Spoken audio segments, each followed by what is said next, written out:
Olá pessoal, tudo bem com vocês? Eu espero que sim. Muito bom falar com vocês, ainda que à distância, e muito bom falar com vocês, ainda que infelizmente não seja ao vivo. Eu, na manhã de hoje, de segunda-feira, estou gravando esse vídeo no fim da tarde de domingo, mas eu, infelizmente, agora na manhã de segunda, eu tenho compromisso médico que surgiu de última hora no fim da semana passada. E eu acabei não conseguindo fugir, então eu infelizmente não vou conseguir estar com vocês ao vivo na manhã de hoje. Eu sinto porque seria uma oportunidade para a gente conversar pessoalmente, quase pessoalmente, conversar ao vivo sobre a prova de vocês e sobre o trabalho de vocês. Mas, de todo modo, pessoal, eu vou gravar esse vídeo, vou passar as orientações devidas, espero me fazer claro, e caso vocês tenham dúvidas, por favor, não tenham receio, não tenham pudor em falar comigo, me mandar mensagem, para que a gente tenha uma semana de provas, que vai ser na seguinte, mas eu já adianto agora para vocês a prova, com calma, com tranquilidade. Fico levemente preocupado, porque a nossa turma, além de ser grande, tem vários semestres, mas acho que a gente vai conseguir passar por esse momento de avaliação sem sobressaltos, de maneira tranquila, e essa é a meta. É por isso que nossa aula, que seria no dia 28, que está sendo por meio desse vídeo gravado no dia 28, tem esse objetivo, conforme o cronograma que eu apresentei na aula passada. Passar orientações sobre a prova e fazer algumas considerações também sobre os trabalhos, o que nós já vimos até agora, pessoal. Sobre os trabalhos, eles estão todos já corrigidos e lançados, tá? Então, ponto importante, se você não está entregou o trabalho e não tem a sua nota lançada, entre em contato comigo, preferencialmente por meio do e-mail, para que eu verifique o que aconteceu, tá? Outro ponto, pessoal, em geral todo mundo foi bem, todo mundo conseguiu apresentar o que foi proposto no trabalho, que era falar sobre as diferentes abordagens contratualistas de Hobbes, Locke e Rousseau, e diferenciando essas três. Então, quem conseguiu apresentar contento de maneira adequada essa diferenciação, nota 1000, que é a nota máxima. Notas abaixo de 500 foram muito poucas. No entanto, eu acabei fazendo alguns descontos de nota para alunos e alunas que não desenvolveram de maneira suficiente a questão posta. Às vezes o aluno ou aluna tentava em 2 linhas, 3 linhas fazer diferenciação, fica uma resposta muito pobre, não atende de maneira devida o enunciado. Então, o aluno que não desenvolveu de maneira adequada não tem nota máxima. E outro ponto que eu percebi que foi bastante recorrente, que eu optei por fazer descontos em vez de zerar as questões, foram respostas com trechos inteiros. Não a resposta inteira. Se fosse resposta inteira, seria plágio total, seria 0. Mas trechos de respostas copiados da internet sem citação da fonte ou sem indicação de que era uma citação, pessoal. Não façam isso, tá? Isso é muito errado, isso é muito grave. Se alguém tivesse copiado a resposta inteira da internet ou tivesse identificado, isso era 0.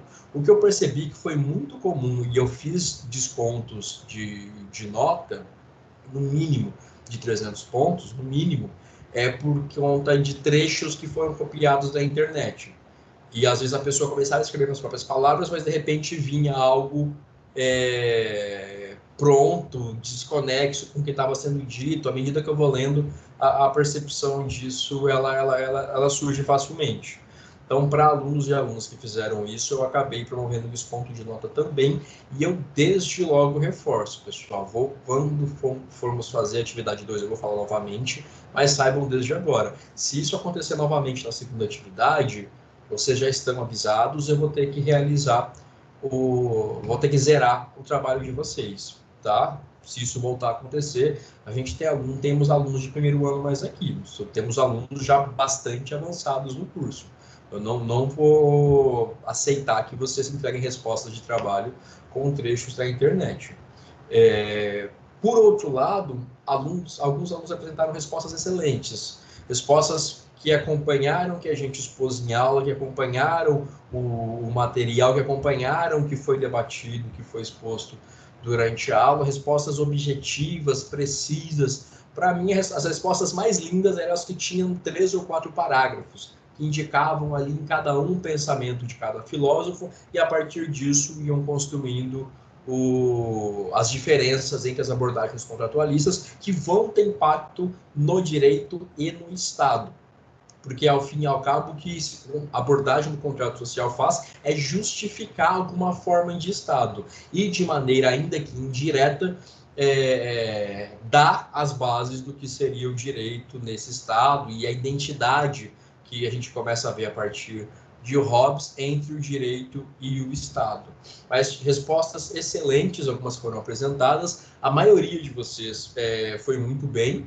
Eu só promovi desconto, em geral, eu promovi desconto de nota por essas duas questões: desenvolvimento insuficiente e detecção de cópia de trechos da internet. Professor, mas eu tirei menos de 1.000, eu atendi o enunciado, não copiei da internet. Sem problema, me manda um e-mail que eu revejo o seu trabalho com mais atenção e, se for o caso, faço a correção de nota também. Então, se você acha que sua nota está incompatível com o esperado, que você desenvolveu de maneira devida e não tirou a nota suficiente, me mande um e-mail. Outro ponto que pode acontecer também, pessoal, que é importante, eu já disse e repito, se você entregou o trabalho e não está com a sua nota lançada, também entre em contato comigo para que eu faça as alterações, tá? Pessoal, e aproveitando, uma rápida revisão.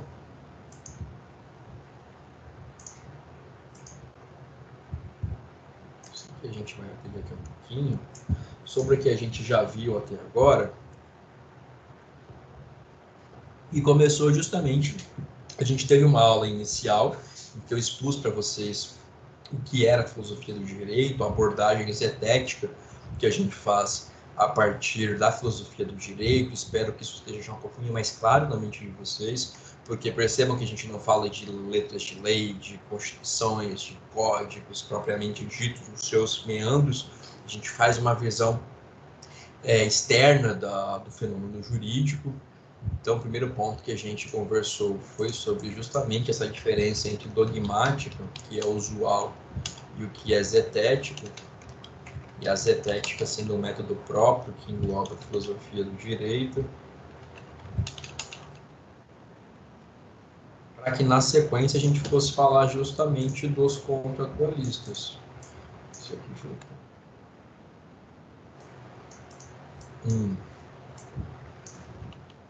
Ponto 2, a gente falou sobre os contratos. E aí a gente parou para falar dos 3 mais importantes.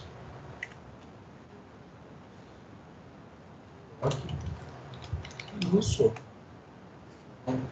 Os pensadores cobrados nessa atividade 1 de vocês, pessoal. Vocês não precisavam ir muito a fundo, me trazer um tratado sobre contratualismo, tampouco fazer a leitura dos originais de Hobbes, Locke e Rousseau. Eu queria que vocês me descrevessem, sim, preferencialmente com as palavras de vocês, eu não estou dizendo necessariamente com as palavras de vocês, sem nenhuma espécie de cópia, embora seja possível a citação direta ou a citação indireta, quando você faz a paráfrase de algum texto, mas eu queria que vocês me explicassem qual foi basicamente a ideia de estado de natureza que esses pensadores tiveram e como o estado de natureza acaba impactando o estado e o contrato social que eles concebem também. Então, por exemplo, o estado de natureza em Hobbes é o estado de natureza marcado pela frase: o homem é o lobo do homem. Porque para Hobbes o homem ele é essencialmente ruim.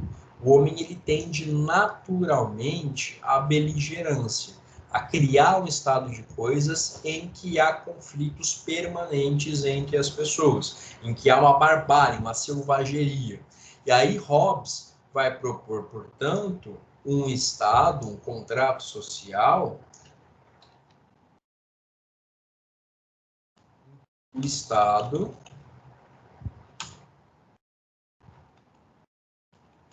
usa a força para garantir, basicamente, a segurança dos indivíduos.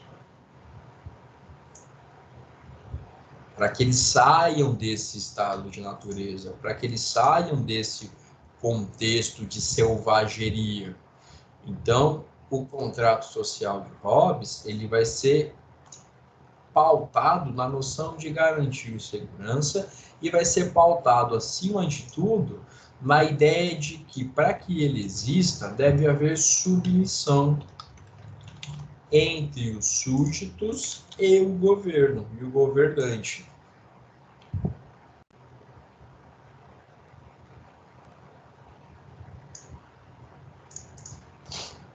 De modo que, a partir de Hobbes, a gente vai ver justificados os governos absolutistas, as monarquias absolutistas do começo da modernidade, ali a partir do século XV aproximadamente.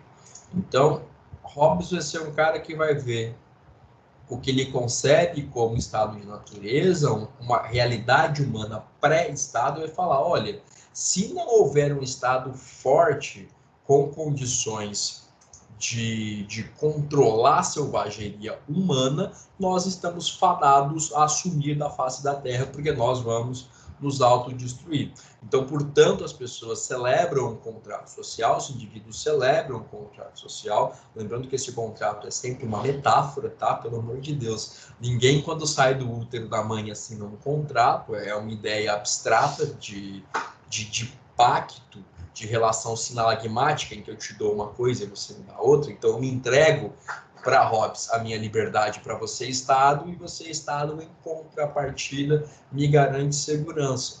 Só que esse Estado em Hobbes é um Estado muito poderoso, um Estado muito forte, um Estado que, para garantir a coerência, a harmonia da vida humana, ele se vale da força e se vale com preponderância dos seus interesses sobre os interesses relativos às liberdades individuais. Então, Hobbes pensa em linhas gerais assim, em relação ao contrato social, e era algo mais ou menos assim que eu esperava das respostas de vocês, já aproveitando para fazer essa revisão do que a gente conversou em sala de aula no nosso segundo encontro, né? Mas que foi o primeiro encontro com mais conteúdo. E aí a gente vai ter Locke, que é um filósofo muito importante para as ideias liberais, vai ver um estado de natureza em que o homem, a pessoa, já é livre.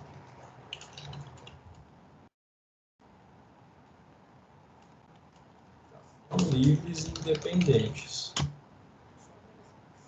De um estado para garantir efetivamente essa liberdade.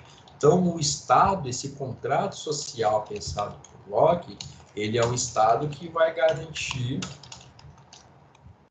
a liberdade. E nada além disso. Ele é um Estado muito ligado, pessoal, uma coisa que vocês já estudaram, aquela noção de direitos de primeira dimensão ou primeira geração, que são os direitos absenteístas, os direitos negativos de Estado. Não se intrometa aqui. Aqui existe a minha esfera de individualidade e você, Estado, não pode intervir aqui. Lembrando que nessa transição entre governos absolutistas e primeiras repúblicas, o Estado é encarado como um potencial violador de direitos. Então, para Locke, para o contrato social de Locke, o Estado tem que garantir a liberdade dos indivíduos e se manter afastado das esferas em que ele não é chamado. Então, esse contrato social em Locke vai garantir a liberdade, e o ponto principal para Locke, em vez da submissão de Hobbes, vai ser justamente o consentimento. Deixa eu colocar aqui na frente. O consentimento dos cidadãos em relação a esse Estado e ao contrato social. E é justamente por isso que a gente pode falar que, a partir de Locke, eu começo a ter uma possibilidade de justificativa da responsabilidade dos governos. Porque se o governo não é capaz de garantir a liberdade, se ele só está ali porque eu consenti que o governo, que o Estado ali estivesse, é possível que que se haja politicamente para que esse governante seja deposto, seja substituído. Então, a partir de Locke, essa noção começa a ganhar mais força, mas mais robustez.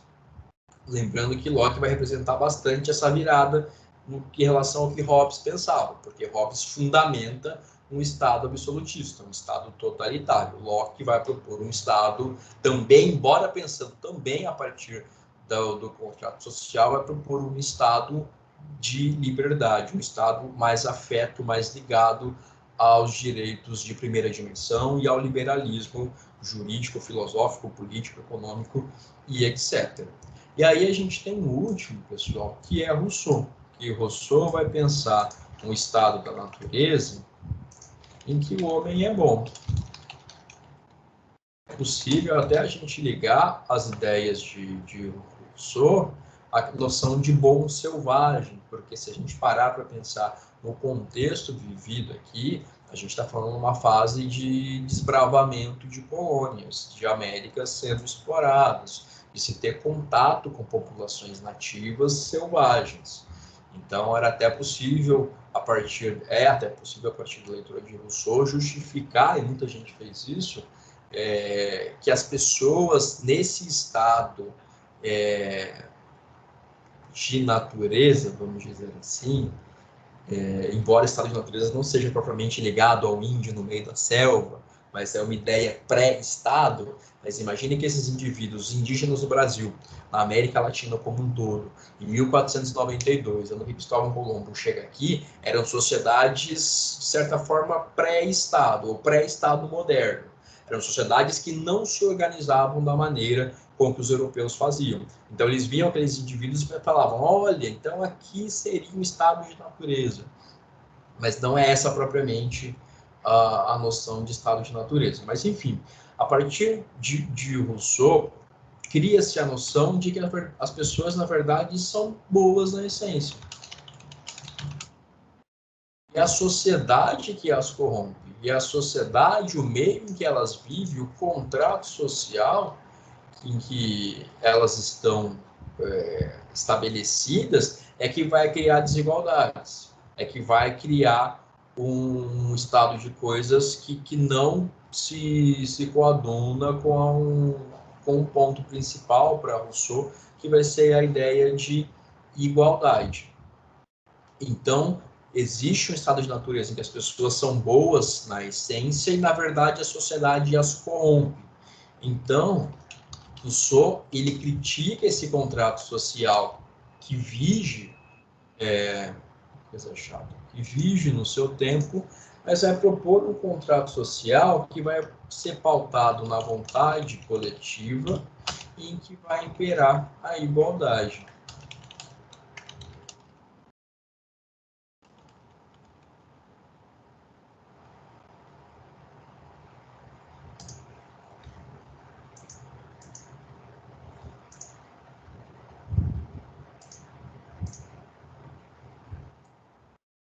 Então, pessoal, era basicamente isso, em linhas gerais, que eu queria que vocês que eu esperava em relação às respostas de vocês. Então, aqui, ó, submissão, consentimento, e aqui, a vontade coletiva.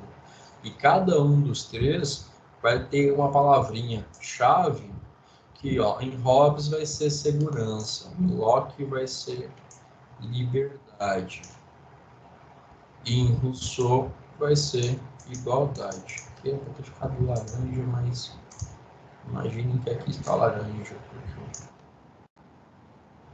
seria outro.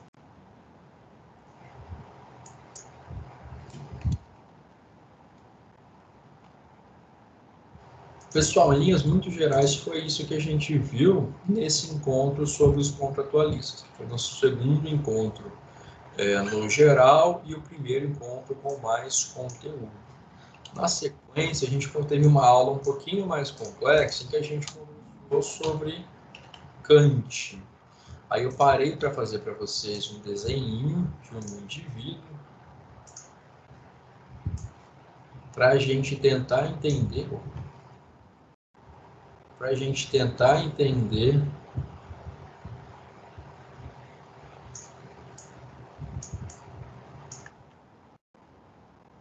Kant propunha a intelecção do mundo, a apreensão do mundo, e como a partir disso ele vai desenvolver sua filosofia.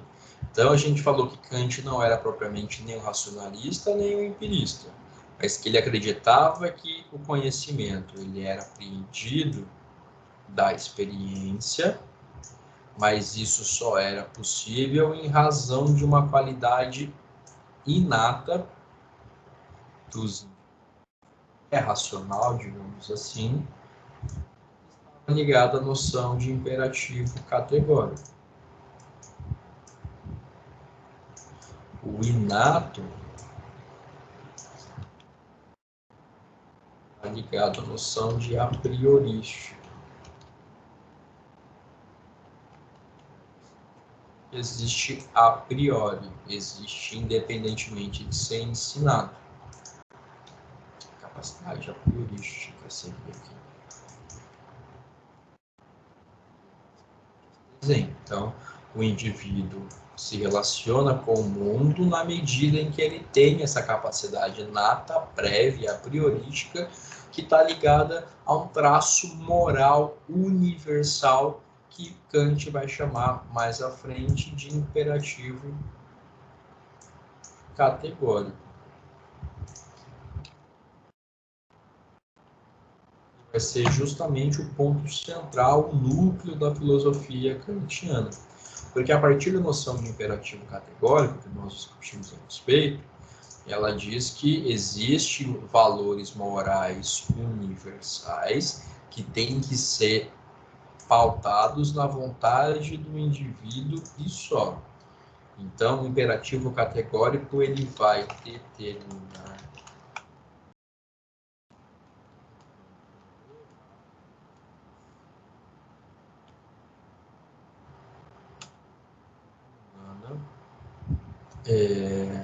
baseado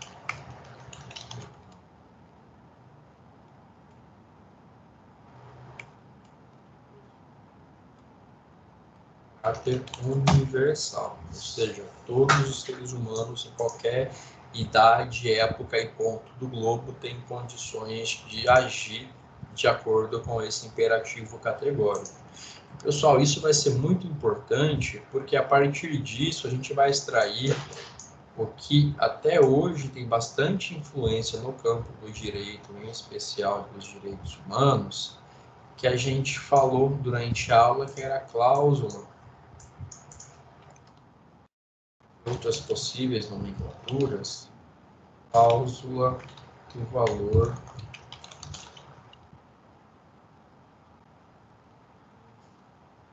e aquela máxima segundo a qual o indivíduo pode ser meio para nada. É sempre um fim. E a partir disso, a gente vai ter um impacto muito importante, uma influência muito importante de Kant no desenvolvimento da noção de dignidade da pessoa humana, que hoje é o núcleo dos direitos humanos. Então, a noção de dignidade está intimamente ligada à filosofia de Kant, como a gente vai conhecer mais à frente na história. E Kant também, pessoal, a partir, sobretudo, desse campo, dessa característica da universalidade do seu imperativo histórico, ele vai trazer influências muito importantes no campo, em especial, do direito internacional dos direitos humanos. Os slides eu dividi para vocês. Direito internacional, 2, direitos humanos. Então, a gente poderia falar, aglutinar as duas coisas e falar do direito internacional dos direitos humanos, e que, por exemplo, o caráter universal dos direitos humanos também decorreria da filosofia. Se vocês abrirem agora qualquer manual de direitos humanos, vocês vão lá, capítulos iniciais. Características dos direitos humanos. Os direitos humanos são inalienáveis, são interrogáveis, imprescritíveis, blá, blá, blá, blá, blá, blá, e são universais. De onde sai isso? Sai, em grande medida, da influência que Kant exerceu quando ele apregoou essa existência do imperativo categórico como o vetor de orientação de conduta humana universal. A unidade dos direitos humanos também decorre disso. E não só a universalidade dos direitos humanos, como também a existência dos órgãos supranacionais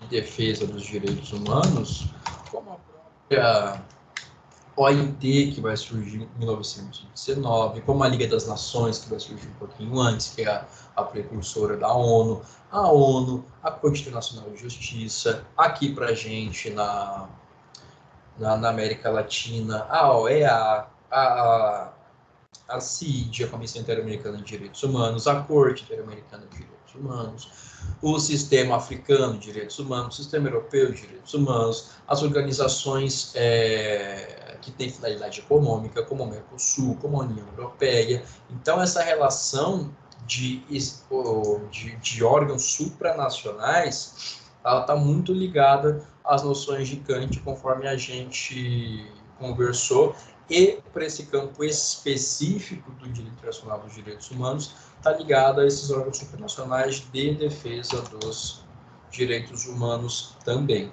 Então, a gente pode afirmar, sem medo de ser feliz, que Kant, a filosofia de Kant, também influencia.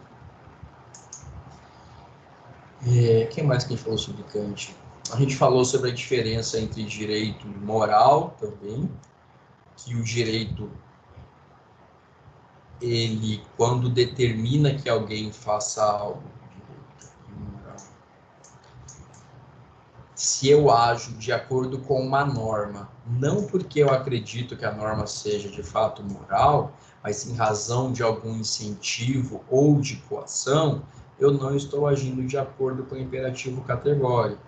Então, o direito por si só, ele não atende esse imperativo categórico. O direito e a moral, eles atuam em campos distintos, porque o direito é exterior e exerce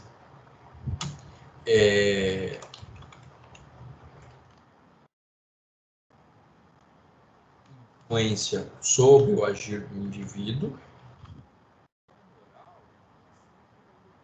vontade interior.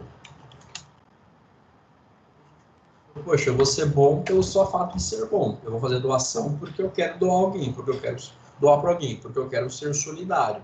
E ponto. Eu quero ajudar o indivíduo, eu quero pagar pensão para o meu filho menor de idade, porque eu acho que é minha obrigação. A partir do momento em que você paga a pensão para o seu filho menor de idade, porque você nem sequer foi obrigado, mas pelo só fato de você assim agir, com medo de ter uma repreensão judicial, de ser preso, de ter obrigação alimentar fixada judicialmente antes disso, é claro, esse agir preocupado com uma sanção não é um agir moral para Kant. Então, vocês possivelmente no começo do curso viram algumas diferenciações, algumas abordagens que vão destacar, vão diferenciar direito e moral. Então, Kant também faz essa análise bastante própria dele em relação a isso. Pessoal, acho que em relação a Kant, foram os pontos principais que nós vimos. E aí, nosso último encontro de conteúdo, que foi o nosso quarto encontro, que foi justamente semana passada, que eu acho que está bem fresco na mente de todo mundo, e que a gente falou sobre Hegel e sobre Marx e, sobretudo, sobre a dialética. A dialética que vai ser desenvolvida por Hegel como método de compreensão da realidade, e não como método. Então, Hegel vai usar a dialética para compreender o mundo. Imaginem isso. Deixa eu fazer bonitinho para vocês. Né?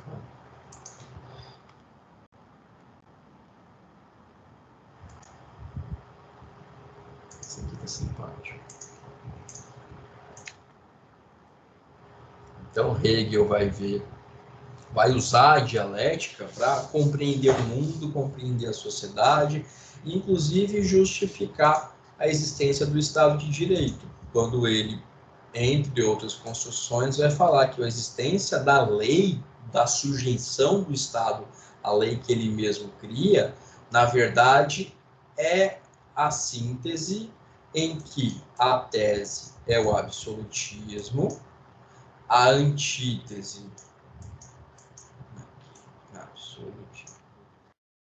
absolutismo, a antítese é a anarquia, como ausência de Estado, são dois extremos, e Hegel vai propor esse ponto ótimo, esse ponto ideal nessa relação, que seria a síntese, que seria justamente a lei ou o Estado de Direito. Então, Hegel usa a dialética para compreender o mundo. Enquanto, por exemplo, embora a dialética já existisse desde a Grécia Antiga, mas na Grécia Antiga era utilizada como técnica de argumentação, ligada à maiêutica, ligada aos escritos, por exemplo, de Platão e Aristóteles. Mas Hegel inova quando propõe a dialética como forma de compreensão do mundo. Aí a gente vai ver que vai ter um outro cara que vai ser bastante influenciado por Hegel, mas vai continuar desenvolvendo essas ideias dele, que é aquele barbudo famoso chamado Marx. Marx vai usar a dialética para compreender o mundo e justificar que a realidade humana é baseada em uma só coisa, na contraposição perene, histórica, permanente de fato, sempre existiu entre opressores e oprimidos. E Marx fala isso olhando para a Europa da Revolução Industrial, em que ele vê a burguesia que havia ascendido ao poder com a Revolução Francesa, agora explorar os operários, explorar os empregadores, e a partir disso, todo mundo sabe, Marx vai propor uma sociedade ideal em que todo mundo é igual. Uma sociedade que passaria por níveis de desenvolvimento próprios, em que o primeiro ponto seria o socialismo e o segundo o comunismo, um mundo em que todo mundo é igual, um mundo em que a pessoa não é obrigada a trabalhar, mas em que a pessoa tem a possibilidade de trabalhar. A pessoa, se assim desejar, se assim quiser, ela trabalha para o bem coletivo. Do contrário, ela não teria a obrigação de assim proceder, isso em linhas muito gerais. Aí a gente viu também, portanto, que Marx vai ter a sua dialética própria, a gente pode falar em materialismo dialético, a dialética ainda mais preocupada com as questões materiais, no sentido da produção, dos meios de produção e quem os detém e quem a partir deles explora outros indivíduos. E a gente falou bastante, não falou tanto assim, mas a gente falou, e é um ponto que eu gosto pelo menos bastante, que é a relação entre Marx e o direito. E eu falei para vocês que Marx propriamente, embora ele tenha falado sobre o Estado, embora Marx tenha falado que o direito é uma superestrutura, desenhou isso no nosso último encontro, embora o direito seja uma superestrutura que mantém a microestrutura econômica ou estrutura propriamente econômica do capitalismo, o Marx não desenvolveu uma teoria do direito, uma filosofia do direito, que, por exemplo, muitos outros pensadores, o próprio Hegel, vai escrever livros sobre filosofia do direito. Marx não faz isso. Embora Marx aborde esses assuntos, Marx não vai desenvolver e falar, olha, o direito é isso, o direito é aquilo, o direito tem que ser aplicado, tem que ser compreendido da forma A ou da forma B. Na verdade, Marx, ele próprio, não faz isso. Então, o que acaba acontecendo são muitas leituras secundárias desenvolvidas por pensadores marxistas, influenciados pelo materialismo histórico dialético de Marx, e que vão conceber possibilidades do direito dentro dessa lógica marxista. E aí eu falei para vocês que a gente tem basicamente duas possibilidades. Uma possibilidade do marxismo tradicional, puro, raiz, ortodoxo e revolucionário, que vai ter um cara chamado Pachucanes, o seu principal referencial, Pachucanes, que depois vai ser morto por Stalin, e de um outro lado um filósofo italiano muito importante também para o pensamento marxista, que é Gramsci, que Gramsci vai justamente defender que, na verdade, a existência desse mundo ideal comunista, ele não se pauta na revolução propriamente dita. Ele vai se pautar, na verdade, na ação política de domínio do pensamento das sociedades. Porque Gramsci vai definir o conceito de hegemonia como uma noção segundo a qual o explorado ele adota a mesma forma de pensar do explorador. Então, em linhas gerais, um exemplo que eu vivi, eu não lembro ao certo, então me veio à cabeça agora, mas não lembro ao certo como foi que aconteceu essa conversa. Eu estava tentando perder peso, que eu estou precisando, mas já tem tempo isso. Foi no fim de 2018, possivelmente. Enfim, eu estava na academia conversando com o instrutor, não sei o quê, e ele estava reclamando sobre, eu não lembro ao certo que reforma, que questão trabalhista estava em voga, mas ele estava dizendo, um instrutor de academia, era um rapaz, a gente conversava com certa frequência, recém-formado, não ganhava muito, mas ele estava defendendo que ele não deveria, que os empregados estavam reclamando. Eu acho que eles queriam 13º ou férias, eu não lembro ao certo qual questão trabalhista estava se debatendo naquele tempo. Mas ele dizia que não, que para que o empregado quer ter descanso e quer ter férias e não sei o quê. Aí eu só perguntei para ele, falei, mas você não quer ter esses direitos? Isso para você não seria bom para o seu bem-estar, para o seu lazer, para cuidar da sua vida, das suas coisas? Aí ele parou e falou, realmente, eu acho que eu gostaria. Então, assim, era uma pessoa que estava ali defendendo a diminuição de direitos do trabalhador, enquanto ele mesmo era um trabalhador. Então, isso, às vezes, para Gramsci, pelo menos, é uma forma de controle psicológico do explorado pelo explorador. E aí Gramsci ele é muito hábil em falar sobre como existem estruturas na sociedade que são que acabam, ainda que de maneira inconsciente, indireta, imediata, inculcando, fazendo com que as pessoas tenham uma absorção dessa forma de assimilar o mundo, em que todo mundo pensa a partir de uma lógica capitalista em que os próprios explorados vão achar que isso é natural. E por isso a revolução não faria tanto sentido para Gramsci. Porque, na verdade, em vez de eu tomar fisicamente os meios de produção, eu teria que promover uma batalha muito mais profunda e paulatina, que teria a ver com a reversão desse estado de pensamento hegemônico, que teria a ver com a libertação intelectual dos explorados. Então, por isso que na outra vertente, além da revolução, eu posso chamar ela de vertente da ação política. Vou colocar um P. Da ação política concreta, da ação política contra, deixa eu colocar aqui embaixo, contra a hegemônica.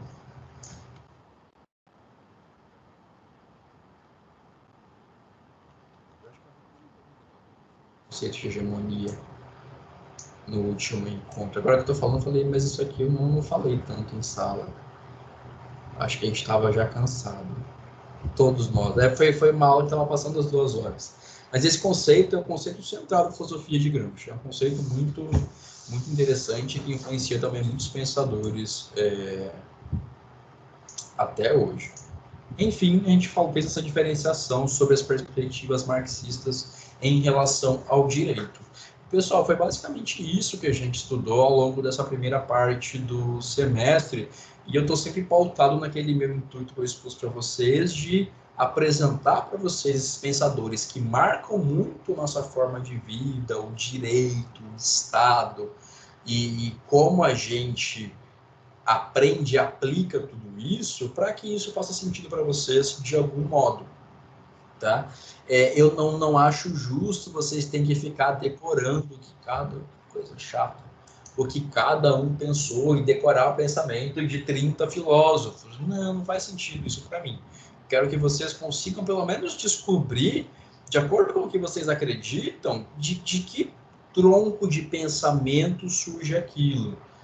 De que tipo de ideia, isso aqui para mim faz sentido. Ou eu quero pesquisar mais na frente, no meu TCC, numa pós-graduação, no meu mestrado, eu quero pesquisar uma perspectiva tal. O direito, por exemplo, eu quero falar sobre direitos reais, direito de propriedade, sei lá.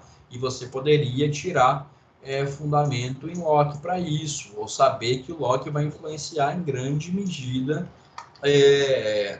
a positivação desses direitos. Ah, não, mas eu não acredito nisso, eu acredito, na verdade, um Estado mais igual, como falou Rousseau, uma coisa que Marx vai desenvolver mais na frente. Ah, então é daí que surgem essas ideias. Rousseau foi o primeiro cara que meio que desenhou isso e ganhou bastante repercussão com Marx. Ah, pessoal, ponto importante também, inclusive é possível a gente falar, eu falei isso para vocês em sala de aula, possível a gente falar que a própria concepção Marx vai escrever no século XIX, que as próprias concepções de direitos de segunda dimensão, se os direitos de primeira dimensão estão muito ligados às ideias de Locke, os direitos de segunda estão muito atrelados às noções desenvolvidas por Marx e por aqueles que comungaram com o seu pensamento, que são os direitos prestacionais, os direitos econômicos, sociais e culturais, o constitucionalismo social, a existência de outros diplomas de direitos humanos em caráter internacional que vão estabelecer isso. Então, é possível falar que o ímpeto, a luta, a vontade de se buscar a melhoria das condições de vida da população em geral, a noção de bem-estar social, a noção de um mundo mais igual, que está atrelada à noção dos direitos de segunda dimensão, também está ligado às construções de Marx, embora você possa falar, como Pachucanes, que na verdade isso tudo é besteira, que na verdade o direito tinha que ser extinto e isso não leva a lugar nenhum, mas essa relação também é possível. Eu fiz esse parênteses para falar isso, esqueci o que eu estava falando, mas é esse o nosso conteúdo, foi isso que a gente conversou, lembrei. Estava falando sobre o nosso propósito de sempre fazer com que isso tenha algum sentido para vocês, fazer com que isso seja... Muita gente fala, puta, filosofia é muito chato, e agora eu vou ter que ficar olhando aqueles caras todos, aquelas fotinhas ridículas, os caras que usavam peruca, e agora, que coisa chata. Minha ideia é fugir um pouco disso. É apresentar para vocês como eu estudo filosofia, como eu enxergo, e como eu, por exemplo, vou aplicar isso no que eu pesquiso em nível de mestrado. E que para mim faz muito sentido, que eu só fui descobrir isso depois de um bom tempo de formado. Então, a minha ideia é tentar compartilhar com vocês essa minha perspectiva, como isso para mim tem um valor, como isso para mim me ajuda a desenvolver muitas ideias. E acho assim, estou satisfeito com esse primeiro bimestre que nós tivemos. Acho que em termos de conteúdo, a gente está com um bimestre bem curtinho, mas a gente conseguiu trabalhar bastante coisa, assim, muita coisa legal, muita coisa que é importante em termos dos pensadores, do que tem de mais relevante em filosofia do direito, e aí acabando hoje falando sobre esses pontos de revisão, sobre o trabalho de vocês, e agora, por último, sobre a prova, que eu queria destacar uns minutinhos para a gente conversar sobre ela. Pessoal, as provas, conversei com o professor Gustavo, houve já a liberação de orientações gerais pela instituição, as provas seguirão o mesmo padrão do último semestre, acredito que todos vocês já fizeram. Como que vocês vão fazer, pessoal? Vocês vão entrar no AVA de vocês, talvez o nosso seja até parecido aqui, vão entrar na disciplina, E aqui, pessoal, entrou na disciplina, vocês vão unidade de ensino 1, unidade 1, seção 1, e vocês vão encontrar na aula. Quando isso funciona, né? Deixa eu dar uma atualizada.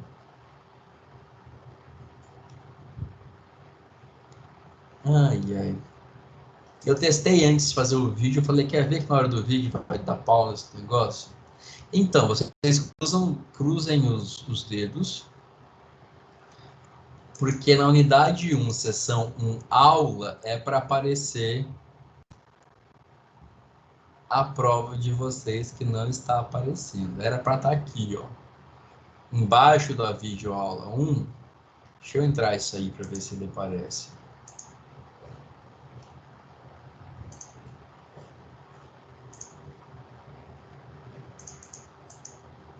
Na aula 1 de vocês, pessoal, vai estar um link para que vocês façam acesso à prova.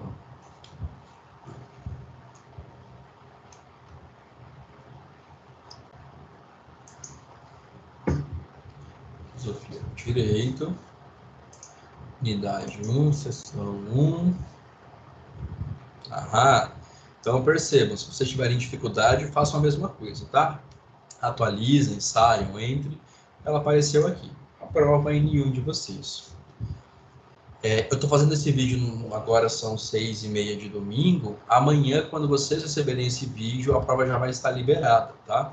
Então aqui eu coloquei para vocês orientações sobre a prova, que é basicamente o que eu vou mostrar para vocês agora.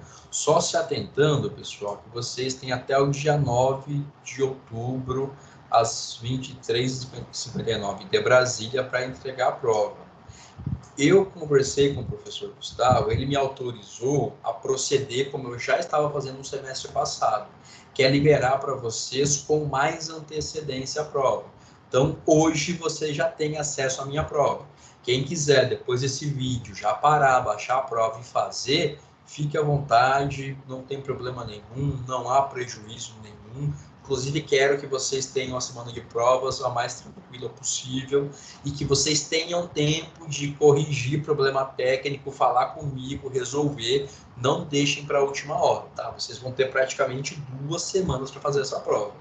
Então, por favor. A minha prova vai estar liberada, a minha exclusivamente, tá? Até onde eu sei. As demais provas de vocês, sigam o calendário. Semana oficial de prova é do dia 5 ao dia 9, tá? Eu hoje, dia 28, estou fazendo essa aula de revisão e já estou entregando para vocês a prova, tá? Para antecipar, para quem quiser, quem tiver condições de já ir adiantando, já fazer, e vocês vão ter a semana que vem inteirinha, que é a semana de prova propriamente, para realizar a entrega. E aí vocês vão acessar a prova, vocês vão ver essa tela aqui.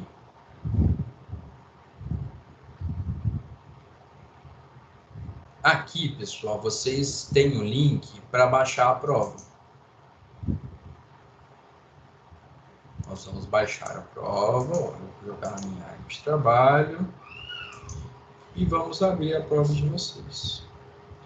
Esse arquivo aqui vai aparecer para vocês, tá? É a prova. Um arquivo editável, um arquivo do Word. Pessoal, coloquem, por favor, o nome de vocês. Não esqueçam de colocar. O nome, ele é até prescindível, porque o nome eu consigo puxar ali do Ava sem problemas. O que pode dar problema, eu peço encarecidamente, não esqueçam, coloque no semestre, tá? 10º, 9º, qual for. Coloque o semestre de vocês para que eu tenha mais facilidade, para que eu não tenha que caçar vocês na hora de fazer os lançamentos. Porque a turma de vocês, como são 4 semestres, eu tenho 4 listas. Se você está no 10º e não colocou o seu semestre, eu vou ter que ficar caçando o seu nome nas listas, porque eu, infelizmente, não tenho decorado, muito longe disso, qual aluno é de qual semestre, tá? Então, por favor, coloque no semestre. E aí, orientações gerais. As questões são 4 questões de 250 pontos, totalizando 1000 pontos. Lembrando que as respostas idênticas serão desconsideradas. Ah, professor, a prova é subjetiva? Então, não. Na verdade, é objetiva com um pequeno detalhe subjetivo, que é a justificativa. A prova de vocês, pessoal, foi composta, então, como eu havia adiantado para vocês, vai ser a primeira vez que eu faço objetiva nesse modelo, mas eu acho que tem tudo para funcionar. Então, é uma prova com 4 questões. 1, 2, 3, 4. Cada uma vale 250. Percebam que são todas questões objetivas com 5 alternativas. Ah, professor, é só marcar X então. Então, um aluno vai fazer e passar a resposta para todo mundo. Olha, talvez aconteça, mas o que eu vou precisar que vocês façam e onde eu vou identificar quem só tentou copiar a resposta dos colegas é na justificativa. Porque você vai ter que me marcar, vai ter que me dizer, pode marcar, pintar de colorido. Ah, eu acho que é A, vou deixar amarelo. Ou pode colocar aqui, a resposta é A. Não tem problema, tá? A resposta é A, porque blá, blá, blá, blá, blá, blá, blá, blá, blá. Então aqui, pessoal, vocês vão ter até 3 linhas para me falar por que vocês escolheram a A, B, a C, a D ou a E. Mas eu marquei a alternativa certa e justifiquei. 0.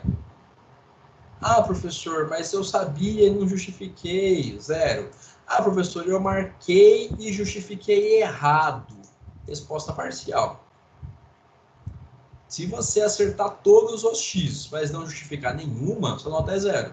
Eu não vou considerar questões que não justificaram o porquê da escolha da eleição da assertiva tal. Você tem que me falar por quê. E se você me justificar de maneira marquei a certa, justifiquei de maneira incorreta, aí eu vou ponderar caso a caso e possivelmente vou atribuir nota parcial.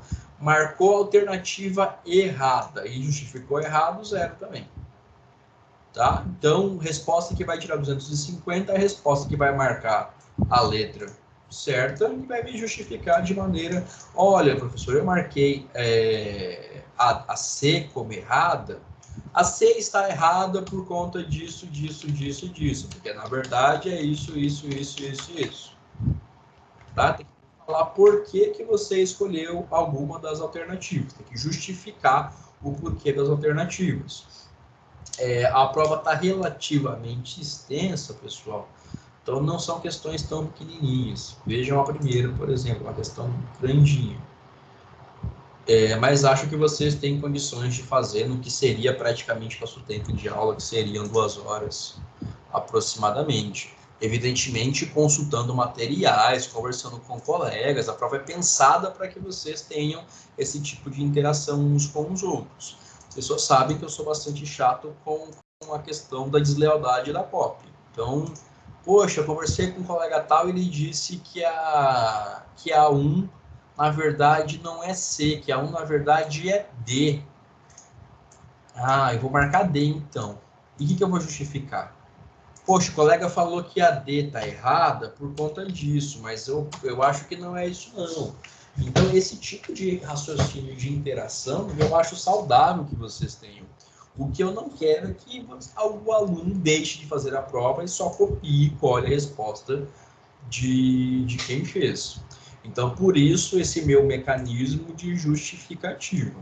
Como a gente está nesse ambiente de comunicação livre, é o filtro que eu pensei, é o mecanismo que eu pensei para que vocês tenham um mínimo de subjetividade para indicar a resposta, um mínimo de palavras de vocês para conseguir identificar o que vocês pensaram, como pensaram, por que pensaram. Então, essa é a prova de vocês, é a prova que vai trabalhar os conteúdos que nós estudamos. Primeira questão vai trabalhar os contratualistas, vai falar de Hobbes, Locke e Rousseau e de relações entre as ideias deles.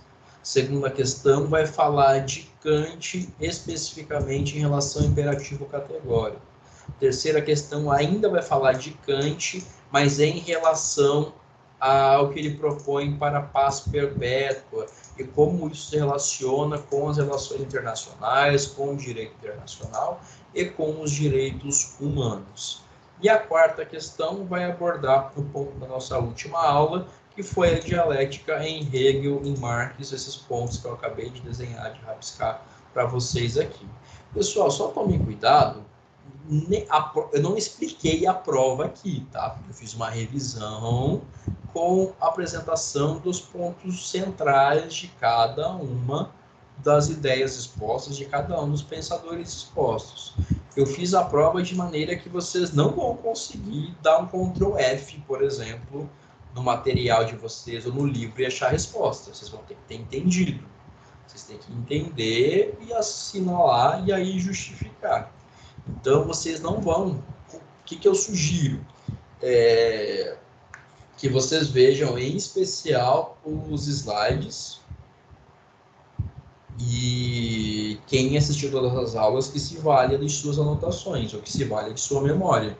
Mas as questões estão pautadas na minha cabeça.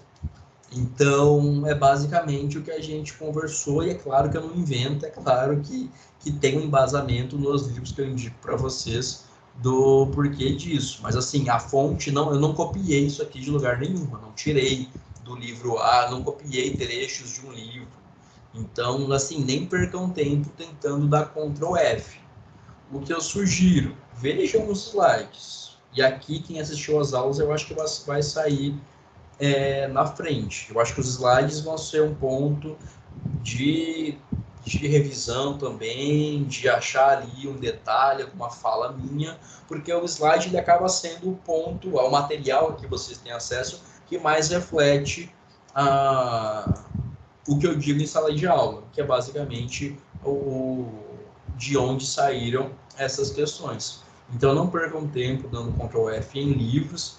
Sugiro que vejam os slides como material de consulta, que se vocês conseguirem acesso às aulas passadas por meio do Teams, assistam também, quem ainda não assistiu, quem fez anotações, use suas anotações, e acho que vai ser o melhor jeito de vocês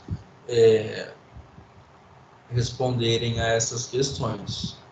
E evidentemente, se você conseguiu parar para ler esses assuntos, seja no material didático, seja nos livros que eu indiquei, que você vai ter muito mais facilidade para achar as alternativas erradas no meio das 4 certas.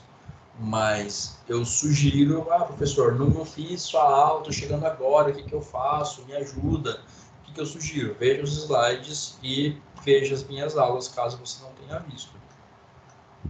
Mas vocês vão conseguir achar coisa assim em livros, vai facilitar a vida de vocês. Mas não vai ter nada tirado especificamente, não vai ter nada copiado e colado de nenhum material. Bom, pessoal, eu acho que é só. Agora seria uma hora que eu perguntaria, pessoal, e as dúvidas? E vocês certamente teriam algumas. Eu fico sentindo por não conseguir respondê-los assim ao vivo, mas infelizmente não vai ser possível. Então, por isso que eu reforço, não fiquem com dúvida. Não entendeu, professor, mas como assim prova de marcar X por justificativa? É o que eu expliquei. Marca X e justifica. Você tá com dúvidas? Manda e-mail, pede para a liderança da sua sala falar comigo. Não fiquem com dúvidas, tá? A ideia da gente ter um encontro para falar um pouco mais disso é justamente evitar que vocês não tenham dúvida, que a gente tenha uma semana de provas tranquila. Então, me manda e-mail, pede para a liderança falar comigo, mas não fique com dúvida. Mas, assim, eu acredito que a gente não tem nada de novo aqui. Tem a prova que, para mim, é um modelo diferente, mas eu estou confiante, acho que vai funcionar. 4 questões objetivas, vocês justificam. E aí, você marcou tudo, esse é o ponto final. Na verdade, eu estava esquecendo de orientar vocês em relação a isso. Ponto final, vocês justificaram, responderam tudo, justificaram tudo, vocês vão salvar o arquivo e vão me devolver o arquivo. Vocês vão devolver o arquivo fazendo o upload dele aqui, ou arrastando e jogando ele aqui, ou clicando aqui para fazer o upload. E aí, você vai jogar o seu arquivo, finalizar a tentativa, e aí pronto, sua prova está entregue e eu vou receber o seu arquivo, para que eu faça o download e corrija a sua prova. Professor, estou sem acesso ao AVA, como fazer? Pessoal, se você não tem acesso ao AVA por alguma razão, você me manda e-mail e aí eu te encaminho a prova e você me devolve a prova por e-mail. Ah, professor, mas eu tenho acesso ao AVA e eu não gosto de usar o AVA. Sinto muito, você tem que usar o AVA. A forma oficial de recebimento de provas é pelo AVA. O aluno com acesso ao AVA que não entregar a prova pelo AVA não fez prova. Então, o e-mail é exclusivo, é possível, mas é exclusivo para alunos que não têm acesso ao AVA. Professor, mas eu deixei para fazer no último dia e tive dificuldades técnicas. Internet não está legal, o AVA travou, porque está o Brasil inteiro acessando o AVA hoje, no último dia da semana de provas. Posso mandar por e-mail? Situações extraordinárias como essa pode, pessoal, mas não é a regra. Tá? Meu computador pegou fogo, o AVA não está funcionando de jeito nenhum, estou tentando aqui, tem 3 horas, não vai, posso mandar e-mail? Nessas situações específicas e extraordinárias, sim. Do contrário, apenas pelo AVA. Vocês devolvem aqui para mim um arquivo e eu vou receber e depois eu paro para fazer a correção. Pessoal, eu acredito que vocês terão as notas de vocês lançadas. Vocês vão devolver até o dia 9, dia 12 é feriado, eu acho que no máximo até o dia 16, tá? Se duvidar, acho que é um pouco antes. Eu peço desculpas porque eu não vi o calendário acadêmico, eu não consultei ele antes. Deixa eu ver.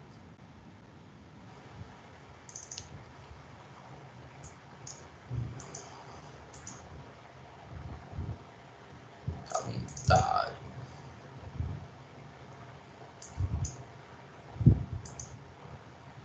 Outubro. Ó, justamente, dia 16. Ó. Então, vocês vão estar no máximo até os dias 16 com as notas de vocês lançadas. Então, vocês entregam até o dia 9 e eu vou ter esses dias com todas as minhas turmas para corrigir e lançar tudo. Tá? E, pessoal, agora dito isso, que esse era um ponto importante mais final, dito isso, eu também reforço, ficou com dúvida, me dá um alô, não tenha dúvida. Acho que a gente tem tudo para, espero me ter feito claro, a gente tem tudo para ter uma semana de provas tranquila. E é o que, como eu sempre digo, precisando, me deem um alô, entre em contato comigo, tá? Foi mais uma vez um prazer estar com vocês, pena que hoje sem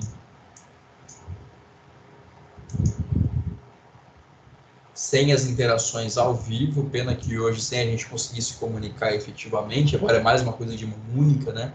Eu falando para vocês, mas vamos fazer com que isso funcione por meio do e-mail, por meio das lideranças, falem comigo para que vocês não tenham nenhuma questão a ser resolvida, tá? Pessoal, é isso mais uma vez, muito obrigado pela atenção, muito obrigado pela companhia nesse esquema de aula gravada, e é isso.